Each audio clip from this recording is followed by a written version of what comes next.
মাসকলাইয়ের ডাল দিয়ে চাল কুমড়ো দিয়ে কিভাবে যে বড়ি বসাই আমাদের গ্রামের ঐতিহ্যবাহী আমাদের এলাকার, সেটাই ফুল প্রসেস আজকে এই ভিডিওতে দেখাবো।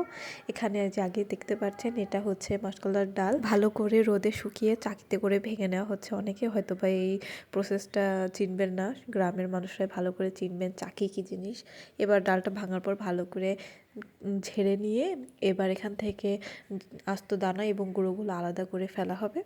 এই যেখানে সুন্দর করে আস্ত দানা গুঁড়োগুলো আলাদা করে ফেলানো হচ্ছে। এরপর এই ডালটাকে পানিতে ভিজিয়ে রাখা হবে। আর এখানে আমার আব্বু বটি দিয়ে সুন্দর করে চাল কুমড়াটা কেটে দিল, 2 ভাগ করে দিল।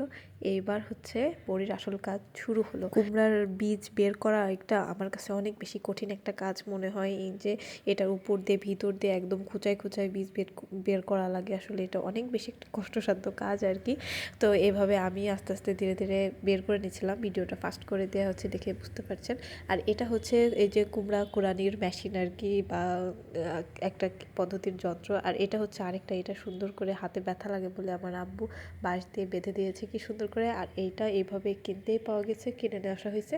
এগুলো দিয়ে বিচি ফেলানো হয়ে গেছে। এবার কুমড়োটা এভাবে কুড়ে নিতে হবে, যে সব কুমড়োগুলো এভাবে কুড়ে নেওয়া হয়ে গেছে।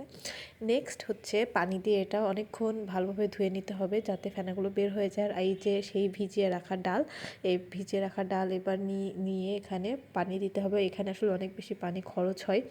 এভাবে পানি দিয়ে দিয়ে আস্তে আস্তে এর খোসাগুলো ছাড়াতে হবে, বারবার করে অনেক বেশি পানি দিতে হবে। আগে দেখতাম যে আমার দাদিরা এগুলো হচ্ছে পুকুরে অথবা নদীতে নিয়ে যেয়ে, তো আর আসলে পুকুর বা নদী কিছুই নেই, এই জন্য এখানে বাসাতেই এটা করা লাগে আর কি। এভাবে ধুতে ধুতে আস্তে আস্তে অনেকটাই কমে আসবে।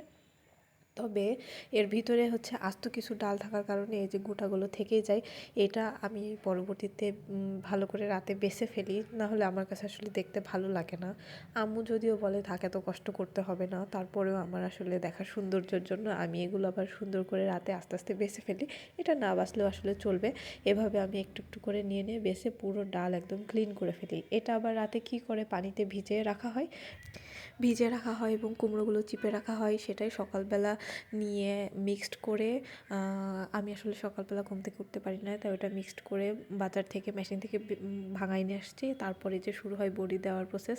এইভাবে সুন্দর করে এই মাখানোটা ভালোভাবে ফেনায় নিতে হয়, এভাবে অনেকক্ষণ ধরে মাখাতে হয়। তারপরে পাতলা হয়ে গেলে তারপরে এটা এইভাবে চারুতে বড়ি বসানো হয়। এই যে এইভাবেই করা হয় আসলে।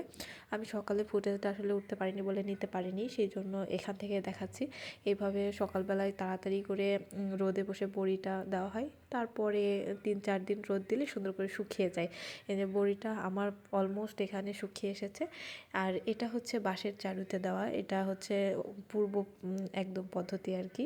আর এখন এইভাবে নেটেও দেয়। এই যে আমার বড়িটা শুকনো হয়ে গেছে, আমি উঠাই নিচ্ছি। এবার এটা সুন্দর করে সংরক্ষণ করে রেখে দেওয়া হবে।